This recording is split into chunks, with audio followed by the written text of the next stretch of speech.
तो हमने जो है अभी तक जो पढ़ा था, या हम जो बेसिकली पढ़ रहे थे वो था इलेक्ट्रो इलेक्ट्रोमैग्नेटिक रेडिएशन। हाँ, यस सर। तो इलेक्ट्रोमैग्नेटिक रेडिएशन में आज हम देखेंगे। हमने, हाँ, थोड़ा सा इसको रिपीट कर लेते हैं जो हमने वेव थ्योरी पढ़ी थी। Yes sir. Wave theory, wave waves किया, वेव्स के बारे में, वेव थ्योरी ऑफ रेडिएशन। एक तो अब इसको हम दोबारा देख लेते हैं, और एक थ्योरी है, वो है Planck's theory. Planck's theory yes sir. दोनों को हम थोड़ा सा देख लेते हैं। Planck's theory of radiation.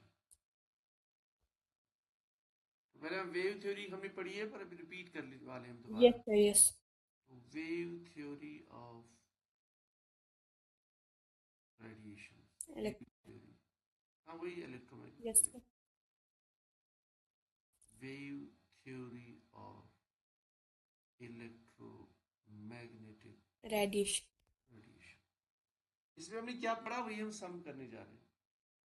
हमने ये कहा था कि जो रेडिएशन है या जो लाइट है, it travels in the form of wave. Waves, waves की शक्ल यस में। सर। इस तरह से हमने कहा था।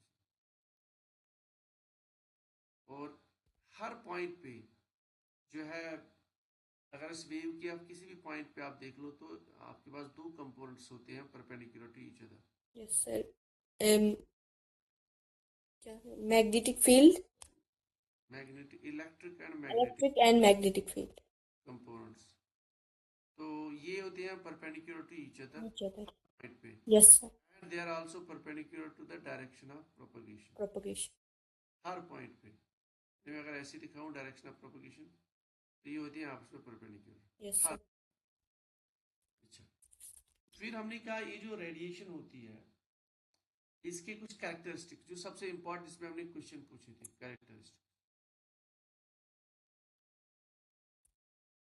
इसी पे क्वेश्चंस आते हैं ज्यादा की कैरेक्टरिस्टिक। एक क्या पढ़ा था हमने, characteristic of these waves. Wavelength. Wavelength, wavelength को हमने डिनोट किया था बाय लैम्डा। लैम्डा। तो वेवलेंथ हमने डिफाइन किया था। डिस्टेंस बिटवीन क्रेस्ट और ट्रफ के बीच का डिस्टेंस। हाँ, अगर अब यहाँ से स्टार्ट करेंगे, ये जो पोर्शन है, ये वाला जो पोर्शन है, इसको हमने पूरा था। क्रस्ट। और ये नीचे वाला ट्रफ। ट्रफ। अगर वेव का पूरा बनाएंगे तो, यस। या तो आप यहाँ से यहाँ डिस्टेंस ले लीजिए, इसको बोलते हैं वेवलेंथ। यहाँ से यहाँ, इसको भी बोलते हैं वेवलेंथ लैम्डा। या तो ये जो पॉइंट है, इसको हमने क्या बोला था, मैक्सिमम। मैक्सिमम। मैक्सिमा। ऐसे, तो इसको भी बोलते हैं वेवलेंथ। वेवलेंथ। ये भी वेवलेंथ है, ये भी वेवलेंथ। Yes sir. तो it is denoted by lambda. Lambda. और इसका यूनिट क्या बोला था हमने, लैम्डा। यूनिट ऑफ वेवलेंथ हमने कहा था, ये सेंटीमीटर पे हो सकता है, मीटर भी होता है। सकता है, एंगस्ट्रॉम भी हो सकता है, yes sir. Nanometre picometre भी ले सकते हैं, लेकिन मसला है कि वो बड़ा होता है, वो यूनिट जो है बड़ा होता है। यस। सारे होते हैं छोटे। तो ज्यादातर हम यही देखते हैं, nanometre, centimetre, angstrom. Yes sir. वो कन्वर्जन भी बताया था कि 1 नैनोमीटर किसके बराबर होता है, yes sir 10 to the raised by -9 metre. 1 centimetre किसके बराबर होता है, -2 10 to the raised by -2। 1 angstrom. 10 to the raised by -8 centimetre. हाँ, 8 सेंटीमीटर। आर अगर मीटर में लिखना हो तो सर। 10, फिर 10 बनेगा, 10⁻10। Yes sir 10 to the raised। अगर ये सारा रखना है ना माइंड में कि कन्वर्जन, अगर सेंटीमीटर में रखेंगे तो फिर तो 10⁻8। 8। और अगर इसको मीटर में करना हो तो 10 to the raised by -10। फिर 10 बन जाएगा। हाँ, ये तो हो गया नंबर वन। Yes sir. उसके बाद number two, frequency new. Frequency. क्या डिफाइन किया था हमने फ्रीक्वेंसी, सर फ्रीक्वेंसी हमने देखी थी नंबर ऑफ वेव्स कितनी पास होती है थ्रू मतलब। एक पॉइंट से, कोई भी यस पॉइंट, सर किसी भी पॉइंट एक से पॉइंट कितनी से कितने वेव्स पास होंगी इन वो, 1 सेकेंड। Yes sir. तो इसी को हमने कहा था 1/t, ऐसे 1/t are number of waves passing through a point in 1 second. इसी को हमने कहा था frequency. Yes, sir. Frequency. Is also called is इसका जो Nu. यूनिट है that is Hertz. Second in. हाँ सेकंड इनवर्स वही बनेगा ना, 1/t बनेगा Yes, सेकंड, sir. वही बने. बनेंगे 1 हर्ट्ज। 1 hertz. इसी का दूसरा नाम है साइकिल्स पर सेकंड, 1 second. Yes, sir. मतलब 1 साइकिल पर Per second, second. Yes. Cycles पर सेकंड। फ्रीक्वेंसी आप शॉर्टकट में कह सकते हो साइकिल्स पर सेकंड। Cycles per. ये तो हो गया था फ्रीक्वेंसी के बारे में। अच्छा, उसके बाद थर्ड पॉइंट Third point था velocity. Velocity. Velocity denoted by v। Velocity का मतलब क्या कहा था हमने? सर डिस्टेंस मतलब कितना ट्रेवल हुआ एक वेव से 1 सेकंड में. हाँ, कितना डिस्टेंस ट्रैवल हुआ, डिस्टेंस यहाँ इंपॉर्टेंट है, कितना distance travel distance travel. 1 second में पर सेकंड। डिस्टेंस का यूनिट होता है मीटर और टाइम का टाइम. Unit second. सर हाँ, मीटर मीटर पर सेकंड. ये तो हो गया वेलोसिटी ऑफ वेव। और वेलोसिटी ऑफ वेव का वैल्यू क्या होता है? सॉरी, वेलोसिटी ऑफ जो रेडिएशन होती है, इलेक्ट्रोमैग्नेटिक रेडिएशन, उसका एक खास वैल्यू होता है। सी. नो. नहीं, नहीं. सी तो होता है 3.0 into 10 to हाँ, the raised power 8 metre per second. Second. Yes. इसी को आप बोलते हो सी से, फिर Speed of light. Yes. Speed of light. अच्छा, ये तो हो गया तीन। चौथा क्या था इसमें मेन पॉइंट? Amplitude. एम्पलीट्यूड।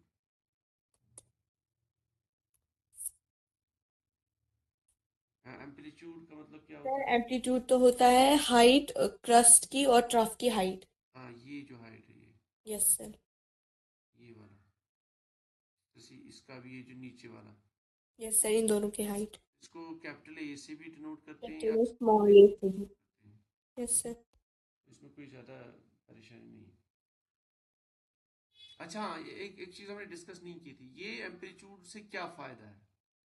अगर कोई वेव, मान लो ये ऐसे वेव्स है, एम्पलीट्यूड से क्या फ़ायदा हो सकता है, कोई क्वेश्चन आ जाए।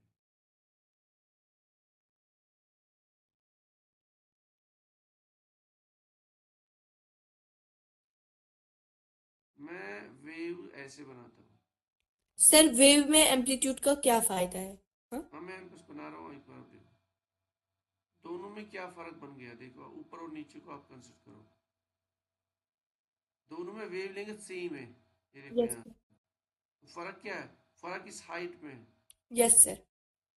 हाइट में इसमें हाइट ज़्यादा है, मतलब इसमें एम्पलीट्यूड ज़्यादा है। ज्यादा है. तो एम्पलीट्यूड ज़्यादा का मतलब ये है कि इंटेंसिटी इज मोर। इंटेंस. याद रखो शॉर्टकट में, अगर किसी भी रेडिएशन की ये जो एम्पलीट्यूड है ज़्यादा है, तो उसकी इंटेंसिटी कितना है? इंटेंसिटी ज़्यादा। इंटेंसिटी मतलब शॉर्टकट में ब्राइटनेस। ब्राइटनेस. Yes sir. बस इतना भी याद रखो, शॉर्ट ब्राइटनेस। और इंटेंसिटी को अगर हम आई से डिनोट कर लें, yes sir. Directly proportional to the square of the amplitude. अच्छा. बस इतना भी याद रखो। अगर कोई चीज़ ज़्यादा ब्राइट है, हम कहेंगे उसकी इंटेंसिटी ज़्यादा है। इंटेंसिटी ज़्यादा है का मतलब it is more amplitude. Yes sir. और इंटेंसिटी होती है बराबर directly proportional to square of the amplitude. So more the amplitude more the intensity. अच्छा, नेक्स्ट पॉइंट क्या था हमारा? Sir wave number. Wave number. Wave number तो हमने डिनोट किया था ऐसे। Nu bar. क्या कहा था हमने वेव नंबर? सर हमने कहा था कि सर ये होती है नंबर ऑफ वेवलेंथ्स मतलब अगर आप कोई भी 1 सेंटीमीटर की डिस्टेंस सर आपका फिक्स। इनवर्स होता है वेवलेंथ. हाँ, आप 1 सेंटीमीटर की कोई भी डिस्टेंस ले लो। 1 सेंटीमीटर जानते हो ना आप? 1 सेंटीमीटर स्केल होती है ना, स्केल। Yes sir. अच्छा. स्केल में आप ले लो कोई 1 सेंटीमीटर, यहाँ से यहाँ इतना होता यस सर. है। इस डिस्टेंस में, 1 सेंटीमीटर की डिस्टेंस में कितनी वेव्स आ सकती है? यस. मतलब number of waves, number of waves per centimeter. हाँ, per centimetre, or in 1 centimetre length, Yes, sir.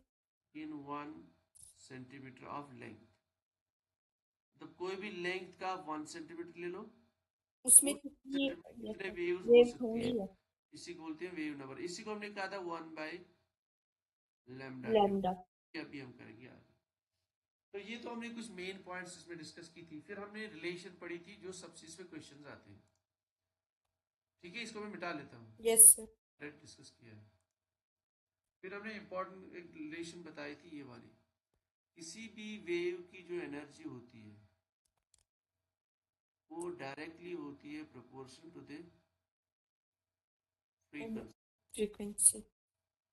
ठीक, फिर हमने कहा था अगर आप ये हटाना चाहते हो ये प्रोपोर्शनलिटी, यस तो इस तरह हम लेके आएंगे H yes H. Constant, yes ऐसे होता है एनर्जी। अच्छा, फिर और एक रिलेशन हमने पढ़ी थी, फ्रीक्वेंसी किसके बराबर होती है, c by lambda. E by lambda. तो इसी को अगर आप यहाँ पे जो है इंसर्ट करोगे तो ये बनेगा H multiplied by C multiplied by. Yes ठीक है, क्लियर। Yes sir. अच्छा, फिर हमने कहा था अगर ये जो सी होता है ये क्या होता है, velocity of light constant. Yes sir constant. तो कांस्टेंट को अगर आप हटाओगे तो इसकी जगह आएगा वापस वही प्रोपोर्शनलिटी वाला, ऐसे। One one by lambda. हाँ, ऐसे frequency is inversely proportional to the wavelength. Clear, समझाई बात। Yes sir. हम इसको ऐसे बोलेंगे, frequency is inversely related to the wavelength. Yes sir wavelength. अच्छा, तो इससे हमने नेट रिजल्ट ये निकाला था। अच्छा, फिर 1/वेवलेंथ फ्रीक्वेंसी वेव, ये जो 1/वेवलेंथ है ये वाला, ये तो आएगा 1/वेवलेंथ इक्वल्स टू फ्रीक्वेंसी। अच्छा न्यू बार हाँ वेव नंबर इसको बोलते हैं। Wave number. ठीक है, तो यस ये वेव नंबर आप इधर अगर ऐड कर लोगे तो क्या बनेगा, वी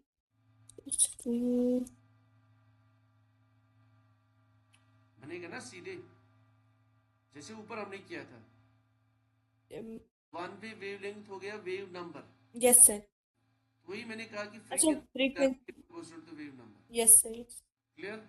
यस सर। तो अब नेट रिजल्ट हमने ये निकाला था, अब इसको मैं दोबारा ऐसे, किसी भी वेव की जो एनर्जी है, अगर एनर्जी ज्यादा होगी तो इसकी फ्रीक्वेंसी भी ज्यादा होगी, ज्यादा होगी। फ्रीक्वेंसी ज्यादा होगी तो वेव नंबर भी ज्यादा होगा। Yes sir. बस ये रखना यार। अब उल्टा, अगर किसी भी रेडिएशन की एनर्जी ज्यादा होगी तो उसकी वेवलेंथ होगी उल्टा, कम। ऐसे। Yes sir one way. मतलब ये आपस में सेम होंगे हमेशा, यस सर। ज्यादा एनर्जी ज्यादा frequency frequency and more wave wave number. Number. लेकिन अगर if the energy is more, the wavelength is less. Less. If wavelength is more, energy is less. Yes तो सर। ऐसे भी हम लिख सकते हैं फिर, frequency is inversely related to wavelength। Yes sir. लिख सकते हैं wave number is inversely related to। Yes sir. ठीक है, तो मतलब ये तीनों टर्म्स होंगी अपोजिट टू व्हाट, और inverse two wavelength. Yes sir. ये बात समझ रहे हो ना आप, ये तीनों टर्म्स होंगी इनवर्स टू वेवलेंथ। वेवलेंथ के इनवर्स। Yes sir. ये बस ये, तो इसी के हिसाब से फिर हमने पढ़ा था वो electromagnetic spectrum. Yes. Electromagnetic spectrum was simply the arrangement of various electromagnetic radiation in their हाँ increasing wavelength or decreasing हाँ, frequency. मतलब अगर आप आपके हाथ में उसमें कोई परेशानी नहीं, अगर आप ऐसे लिखते हो गामा रेज, फिर लिखते हो एक्स रेज, फिर आप लिखते हो यूवी रेज, फिर विजिबल, फिर आई आर, माइक्रो, फिर रेडियो। Yes sir. रेडियो। तो मैंने किस ऑर्डर में इनको अरेंज किया, sir in decreasing order of, frequency. हाँ डिक्रीजिंग ऑर्डर ऑफ फ्रीक्वेंसी, मतलब इसके हिसाब से decreasing order of energy, yes sir. Decreasing order of wave number भी कह सकते हैं। Yes sir. हाँ, अगर आप उल्टा लिखोगे तो हम क्या सकते हैं, इंक्रीजिंग ऑर्डर ऑफ। वेवलेंथ। हाँ, इस डायरेक्शन में वेव, सॉरी, इस डायरेक्शन में फ्रीक्वेंसी बढ़ जाती है, ऐसी इस डायरेक्शन में, ये जो मैंने नीचे वाला एरो दिखाया, यस सर। और इस डायरेक्शन में वेवलेंथ बढ़ती है। बढ़ती है। अब मैंने यहाँ पे ये वाला लिखा, ये वाला नोटेशन, मतलब gamma rays are greater than X rays, X rays. मतलब वेवलेंथ के हिसाब से। यस सर, वेवलेंथ ज्यादा है। अब मैं उल्टा कर लूंगा, मैं अगर इन्हें हटा दूंगा इधर, मैं ऐसे लिखूंगा, इसको रखना है माइंड में क्योंकि इसमें भी आता है क्वेश्चन ऐसे। अब मैं रखूंगा ऐसे उल्टे, ऐसे, क्या मतलब हो गया इसका? सर मतलब आपने डिक्रीजिंग ऑर्डर में लिखा फ्रीक्वेंसी, इंक्रीजिंग ऑर्डर। नहीं नहीं नहीं, इसको समझे ना। Wavelength increasing. देखो देखो, इसको मैं दोबारा कर लूंगा,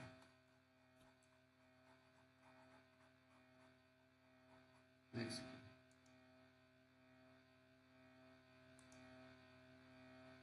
इंक्रीजिंग ऑर्डर और डिक्रीजिंग ऑर्डर में कैसे लिखते हैं, ऐसे। अगर हम लिखें एक्स रेज, फिर लिखें ऐसे, हाँ sorry, gamma rays, yes sir. X rays, UV, rays, visible, visible, infrared, infrared, microwave, microwave, radio wave. Radio wave, इसको बोलते हैं इंक्रीजिंग ऑर्डर। सर। ये नोटेशन में डालना है ऐसे। सर यही बोला था। हाँ, increasing. Yes increasing sir. Order of क्या, increasing order of what? Wavelength. हाँ, ये हो गया वेवलेंथ। तो हम इसको ऐसे दिखा सकते हैं, इंक्रीजिंग ऑर्डर ऑफ वेवलेंथ ऐसे। Yes sir. अच्छा, लेकिन इसको हम दूसरा उल्टा अगर बोलना हो तो हम क्या बोलेंगे इसका मतलब? मतलब इंक्रीजिंग और डिक्रीजिंग ऑर्डर फ्रीक्वेंसी। हाँ, डिक्रीजिंग ऑर्डर फ्रीक्वेंसी। यस। मैं नोटेशन को हटाता हूँ,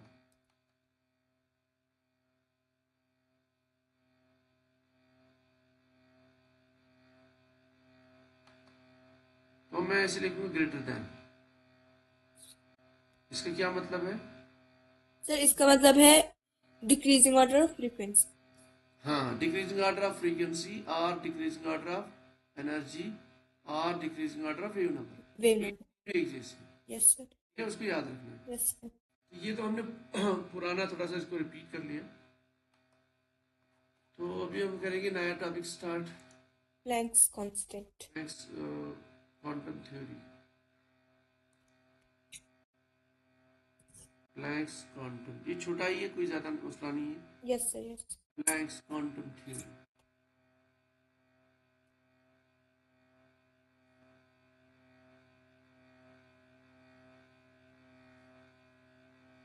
प्लैंक्स क्वांटम थ्योरी, ये थ्योरी दी थी इसने, प्लैंक ने या Max Planck. Max Planck. Yes.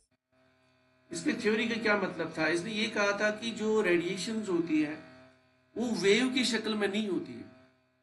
क्या बताया था इसने? Yes sir. रेडिएशन होती है वो वेव की शक्ल में waves की नहीं, शक्ल वो में, बल्कि पार्टिकल। वो particle. Particle, so they have a particle nature, कहने का ये मतलब है। So basically wave exists in the form of particle. Particular quantas. Quantas. Yes. Sir पर वेव। सर। नहीं, वेव नहीं, मतलब इलेक्ट्रोमैग्नेटिक रेडिएशन जो है, that travels are that exists in the form of small packets। Sir वो waves में भी हो सकती है, पार्टिकल में भी। नहीं, वो भी मैं करूंगा ना डिस्कस। मैं तो इसका क्या मतलब है, ये इसकी इसकी जो थ्योरी है वो क्या बताती है, यस। वो आएगा अभी। वेव का दोनों का नेचर होता है, पार्टिकल नेचर भी, मतलब इलेक्ट्रोमैग्नेटिक रेडिएशन जो होती है उसका दोनों टाइप का नेचर होता है, पार्टिकल भी पार्टिकल वेव। वेव नेचर भी। यस। अभी तक जो हम पढ़ रहे थे ना वेव थ्योरी, वो वेव थी। यस। उसके हिसाब से it's a wave, yes sir. ठीक है, उसके हिसाब से electromagnetic radiations are basically waves. लेकिन क्वांटम थ्योरी के हिसाब से they particle. Are particles, quanta और पार्टिकल। Are packets. सो ये रेडिएशन होती है in the form of packets. मतलब ऐसे समझो, अगर यहाँ से ये कोई सोर्स है, सोर्स आप समझते हो, यस सर। सन या लेट्स से बल्ब है कोई, बल्ब। यस। यहाँ से रेडिएशन जनरेट होती है यहाँ से, तो रेडिएशन जनरेट हो गई, ये बोलता है it travels in the form of Qantas, ऐसे पैकेट्स, ऐसे पैकेट्स में। यस। स्मॉल पैकेट्स ऐसे। लेकिन उनने क्या बोला था, उनने बोला था ऐसे, वेव्स में। वेव्स में, हाँ, वो उसको बोलते हैं वेव थ्योरी। यस इसने बोला नहीं, जो रेडिएशन है इसका होता है particle particle character, yes sir so it travels in the form of particles और क्वांटास, ऐसे। अब इनके बीच में इनको बोलते हैं डिस्क्रीट, ये अलग अलग है ना, डिस्क्रीट इसको बोलते हैं डिस्क्रीट और डिसकंटिन्यूअस। डिस्कंटिन्यूअस ओके इन्हें क्या होता है, इसको बोलते हैं कंटिन्यूअस वेव, नहीं ऐसे इसको बोलते हैं कंटिन्यूअस, ऐसे मतलब बीच में कोई कट ना हो कट शॉर्टकट में, ना हो yes sir yes sir yes ऐसे समझो मैथमेटिकली कोई बीच में कट ना हो ऐसे, अगर ऐसे हो गए तो मतलब कट है फिर। यस सर लेकिन इसे बोला कि इसमें कोई कट शट नहीं होता है, ऐसे होता है। सर पार्टिकल्स डिसकंटिन्यूअस होते हैं हाँ, पार्टिकल्स का मतलब ही होता है डिस्कंटिन्यूअस।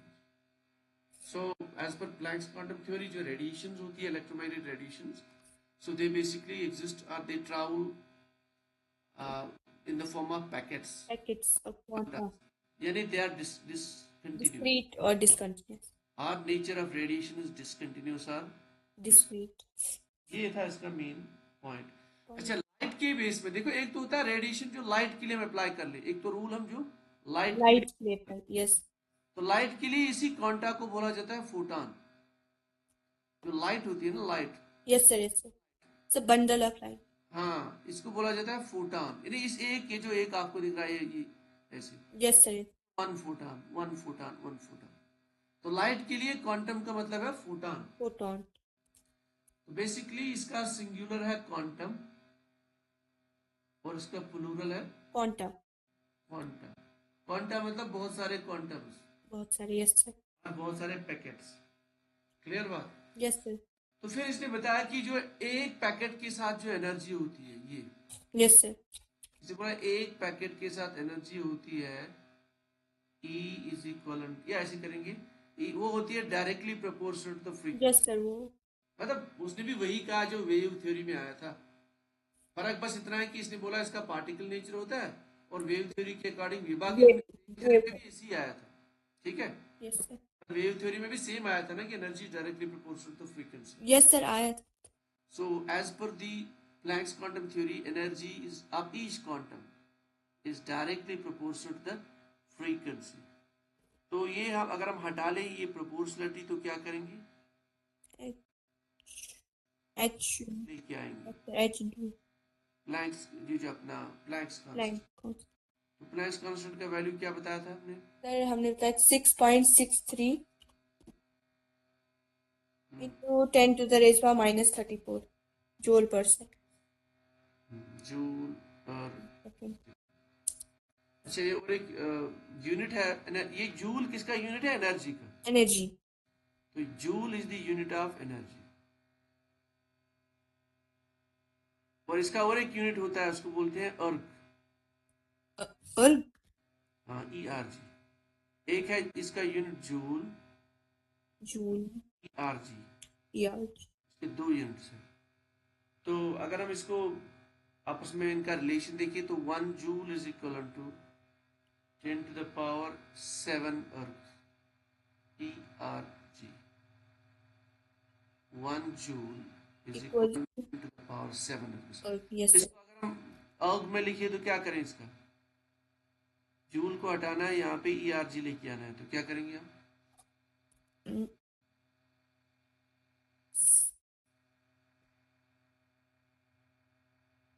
सिंपल इसको मल्टीप्लाई करेंगे 10 to the power 7, yes sir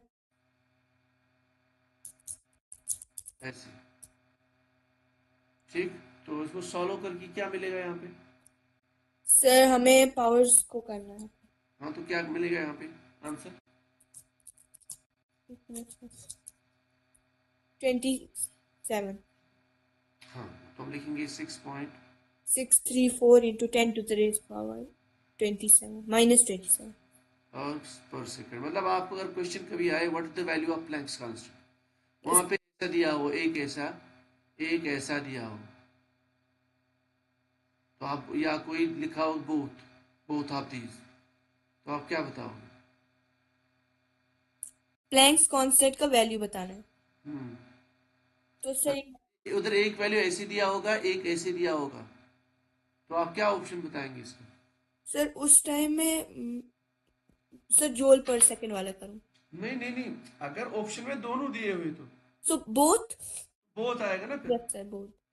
ये ऑप्शन के हिसाब से देखना होता है, अगर दोनों होंगे, अगर दोनों का ऑप्शन अवेलेबल है तो फिर दोनों होंगे, क्योंकि बस यूनिट का फर्क है, बाकी सेम है। Yes sir. ठीक है। सर एक मिनट कॉपी कर। Yes sir. ठीक है। Yes sir. अभी इस प्लैंक्स थ्योरी का लास्ट पॉइंट, इसमें ज्यादा कोई है नहीं, बस अब लास्ट पॉइंट। तो light travels in the form of, या electromagnetic radiation travels in the particle. form of discrete packets or photons yes. or quantas। अच्छा, अब मान लो यहाँ से है बहुत सारे क्वांटा, एक का तो एक का तो हमने बोला एक क्वांटम का energy H nu. H nu. Yes sir. अब बहुत सारे हैं, let us say n packets are available, n packets. तो इस टोटल का हमें एनर्जी बताना हो तो क्या बताएंगे total energy? E equal to H. H nu. Yes sir. मतलब एक क्वांटम के साथ एनर्जी है H nu, yes sir. N के साथ कितना होगा? एन को मल्टीप्लाई करना है। हाँ, एन को मल्टीप्लाई करना है। तो ऐसे आप किसी भी रेडिएशन का निकाल सकते हैं। Yes sir. अगर किसी ने फॉर एग्जांपल बता दिया देयर आर 5 क्वांटास मिसाल के तौर पर, तो फिर हमें 5 को यहाँ लेके आना है। 5 into. Yes sir H nu. तो इट डिपेंड्स ऑन कि वहाँ पे क्या लिखा होगा। तो N can be any integer. Yes अच्छा, सर। बी एनी इंटीजर, इसको याद into. Yes sir. Integer value 1 2 3 4 value, ठीक है, इंटीजर। मतलब ये फ्रैक्शन नहीं होगा, इसको याद रख लीजिए, can yes not, sir. Yes sir can not be a कोई फ्रैक्शन। के ना 0.5 0.34 ऐसा नहीं हो सकता। नहीं। Yes sir. Can be 1 2 3 4 and so on. तो ये था मेन जो प्लैंक्स क्वांटम थ्योरी में पॉइंट्स आते हैं। अब इसके अलावा हमारे पास पार्टिकल नेचर को जस्टिफाई करने के लिए, कि एक वेव का पार्टिकल नेचर होता है, उसको जस्टिफाई करने के लिए या सपोर्ट करने के लिए यस सर। मेनी, आप कह सकते हो, कॉन्सेप्ट्स। कॉन्सेप्ट। इसमें अब ये कंप्लीट तो नहीं हो पाएगा आज, थोड़ा सा बता देता हूँ मैं। इसमें भी क्वेश्चन आ जाता है। सब For पूरा example, वेवलेंथ। एक second।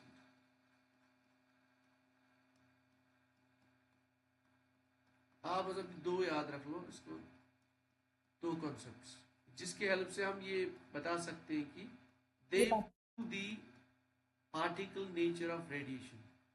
Yes sir. Those concepts which prove the particle nature of radiation, उसमें एक है आपका photo electric effect. Effect. Yes sir. Photo electric effect. Electric effect. और ब्लैक। इफेक्ट क्या प्रूव करता है हमें?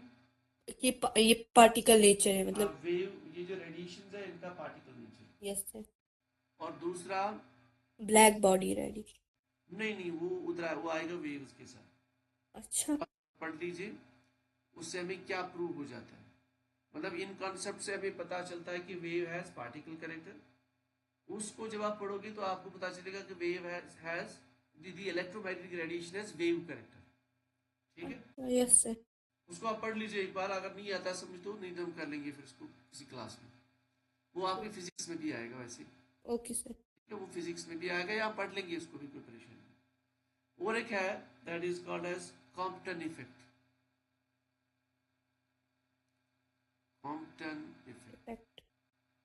इसको ज्यादा पढ़ना नहीं है, बट बेसिक्स याद रखना है, मेन पार्ट। तो ये कभी कभार क्वेश्चन आता है, which among the following they support the particle nature of radiation.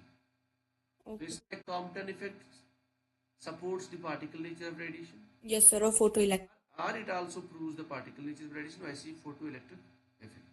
अब photoelectric effect इसमें सबसे important वाला ये वाला है, सबसे इसमें क्वेश्चन आते हैं, photoelectric effect। लेकिन ये अभी हो नहीं पाएगा क्योंकि थोड़ा सा इसको फुल क्लास चाहिए। Yes sir. छोटा सा इसको हम देख लेते हैं, अभी खत्म कर लेते हैं। सर इसका नहीं आता एग्जाम में कॉम्पटन इफेक्ट का? आ सकता है क्वेश्चन, मतलब लेकिन ये शॉर्टकट है, इसमें ज्यादा डिटेल में यस नहीं सर। है। इसमें आते हैं क्वेश्चन जिसमें, यस सर। ये फिजिक्स में भी आते हैं क्वेश्चन इधर, फोटोइलेक्ट्रिक इफेक्ट में, मतलब इसमें ज्यादा क्वेश्चन आते हैं इसमें। Yes sir. तो इसकी चांसेस ज्यादा है यहाँ से यस क्वेश्चन। सर। क्वांटम में कम है, लेकिन फिर भी क्वांटम का जो बेसिक कॉन्सेप्ट है वो हम कर लेते हैं अभी, यस सर। इसका जो मेन पॉइंट है। तो पहले याद रखना है कि both of these concepts they basically tell us what. Sir के इलेक्ट्रोमैग्नेटिक रेडिएशन जो है वो पार्टिकल मतलब उनकी हाँ, पार्टिकल नेचर। पार्टिकल नेचर और पार्टिकल करेक्ट। क्वांटम इफेक्ट का क्या मतलब है, इसको ऐसे शॉर्टकट में याद रख लीजिए। अगर हमारे पास एक एक्सरे हो, X ray, let's say have a radiation called as x-rays, yes sir. x-rays, ठीक, क्लियर। Yes sir. और ये x-rays जो है इसका नेचर हो, इट इज मोनोक्रोमैटिक। एक तो एक्सरे होनी चाहिए, दूसरा मोनोक्रोमेटिक। मोनोक्रोमैटिक का मतलब सर मतलब एक लाइट मतलब ऑन। नहीं। अगर आपने पढ़ा, हमने जब वो पढ़ा था ना स्पेक्ट्रम, स्पेक्ट्रम में हमने क्या कहा था, ये मान लो ये स्पेक्ट्रम है, इसमें बहुत सारी रेडिएशन है अरेंज्ड। फिर यहाँ पे हमने कहा this is visible region. Yes sir. फिर विजिबल रीजन में हमने कहा था कि इसमें आती है कितनी, क्या range, what is the range of visible radiation. Sir visible की हमने पढ़ी थी 380 to 720 60। 360 भी आप लिख सकते हो, कोई मसला नहीं। यस। तो इसके बीच में आता है विजिबल रेंज, ठीक। Yes sir.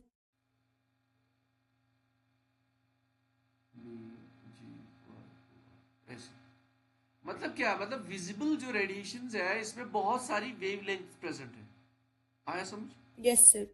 कहाँ से कहाँ, 380, 381, 382, यस सर। तो 760। बहुत सारे रेडिएशन। तो अगर आप, इसलिए तो इसी तरह एक्सरे भी होगा, इसी तरह एक्सरे में भी रेंज होगा। मतलब सर बहुत रेंज होती है उसी को बोलते हैं मोनोक्रोम। बहुत सारी वेवलेंथ, अच्छा।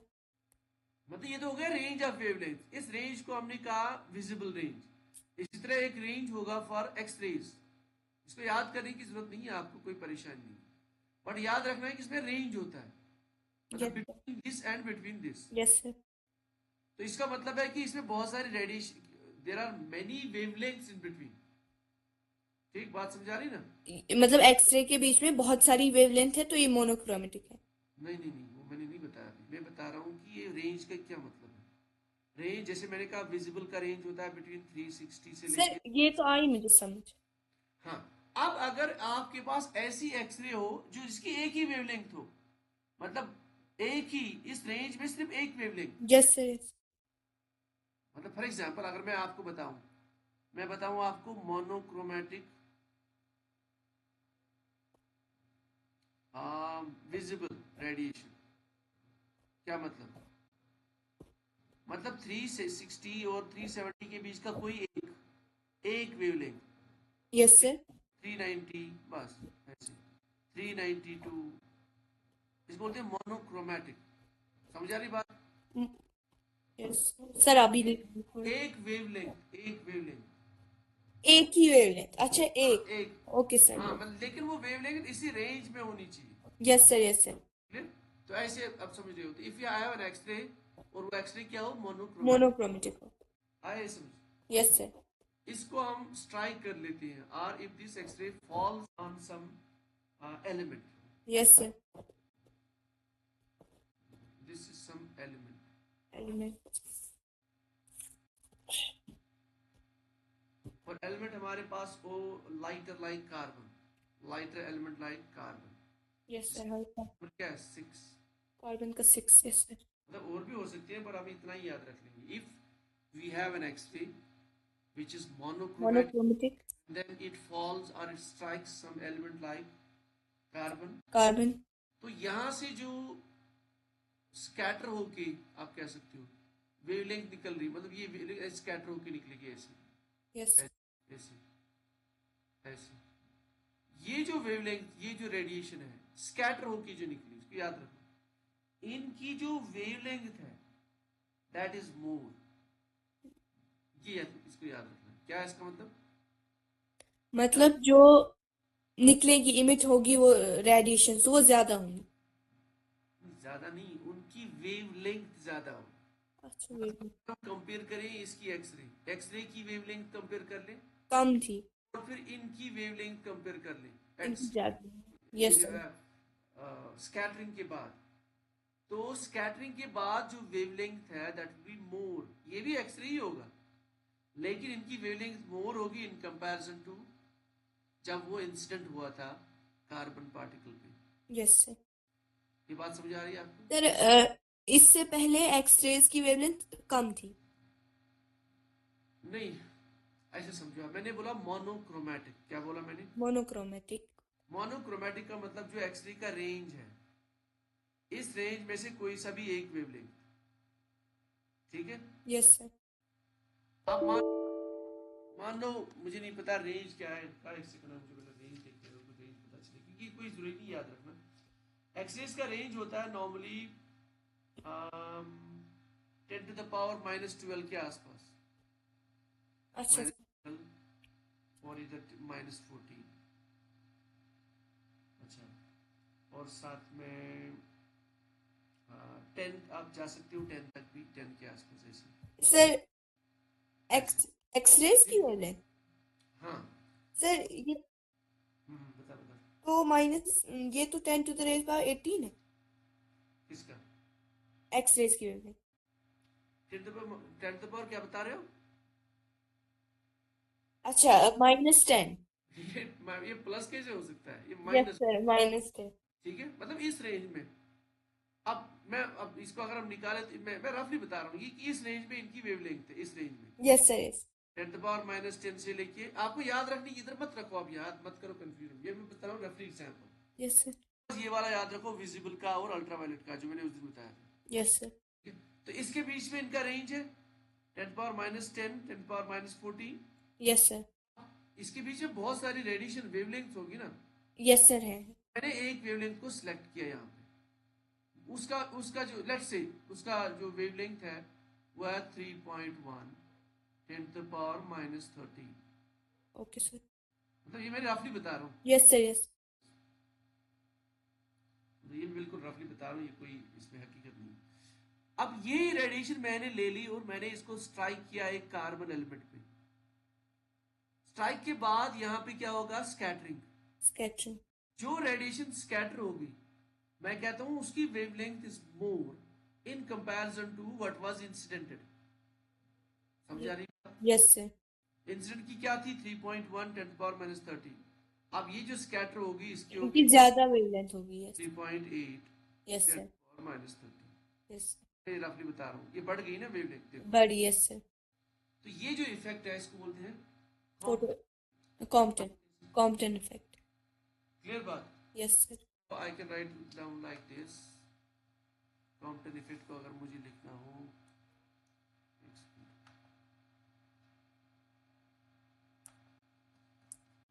so Compton effect means when any radiation or electromagnetic radiation like X-ray falls, which is a monochromatic, yes sir. falls on some element like carbon, lighter element like carbon, the scattered radiation has more wavelength then. than the incidented one yes sir. radiation. Sir आप लिखेंगे? हाँ? आप लिखेंगे? नहीं, मैं definition लिखूंगा नहीं, मैं बस ऐसे बता रहा हूँ, मैं आपको कुछ ऐसे लिखूंगा। So the wavelength of scattered radiation, ऐसे लिखूंगा मैं। Okay sir. क्या होगी? Greater than wavelength wavelength of incident. Incident. हाँ, ये इस पे क्वेश्चन आ सकता है, इंसिडेंट। अब मैं आपको बताता हूँ, आप मुझे बताओगे energy of scattered radiation is what? More. यही तो आपको कॉन्सेप्ट याद रखना है। अच्छा वे। यस सर, फिर लेस होगी। हाँ, ये लेस याद रखना है, ये, हाँ, इंसिडेंट। ये यस रखना सर। है। So that will be less than energy of incident. Incident है, यस सर। याद रखना है। अच्छा, थर्ड पॉइंट अगर मुझे लिखना हो ऐसे, frequency of scattered radiation is less than. less than yes sir. frequency of incident. incident. चौथा पॉइंट अगर मुझे लिखना हो, wave number of scattered radiation is wave number wave number, less than. ये भी आएगा सेम, क्योंकि होता है ना एक जैसा तीनों का, yes sir, less than wave number of incident. Incident, बस इस पे क्वेश्चन आता है इसमें, यस सर, बाकी इसमें कोई ज्यादा मतलब इस टॉपिक पे कॉम्पटन इफेक्ट पे यस सर, हाई पे क्वेश्चन नहीं है, इसी लेवल पे क्वेश्चन आता है। Okay sir.